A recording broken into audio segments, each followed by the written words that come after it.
FC Dallas is back on the road this weekend after a rain-filled 3-2 win over Toronto last week.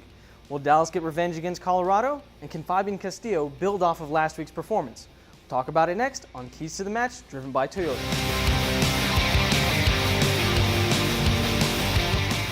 Last week we talked about FC Dallas needing to get off to faster starts, and we saw Fabian Castillo score the first 2 goals in the first 10 minutes.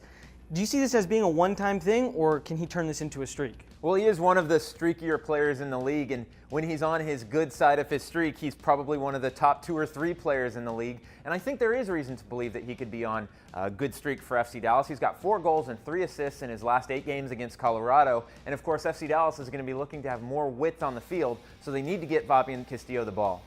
Now, it's only been 2 weeks since Colorado defeated FC Dallas 4-0. This game could definitely be about revenge.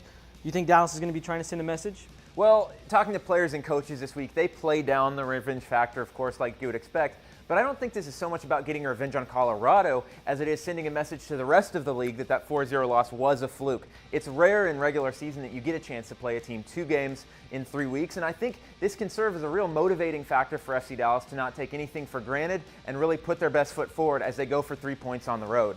The last time these 2 teams squared off, Dylan Powers was a thorn in Dallas' side, finishing with a goal and an assist. What can Dallas do defensively to kind of neutralize him? Well, the thing Colorado did so well in the last matchup is they really played 4 central midfielders. They didn't have any real traditional wingers, though they did have Dylan Powers out on the wing kind of. But what they were able to do is with so many numbers in the midfield, the Dallas 2-man midfielder, Victor Ulloa and Michel, couldn't really counteract that. So for FC Dallas, I think if they can put another man in the midfield, go to that 4-2-3-1 formation where they've had so much success, that could go a long ways. And then the key to stopping Dylan Powers is getting your wingers wider, forcing Dylan Powers to play more defense. They weren't able to do that in the first matchup, and he was able to move much farther up the field where he's way more dangerous offensively. Join us Friday night at the Londoner Frisco for our April Party at the Pub's watch party for that 9 p.m. kickoff.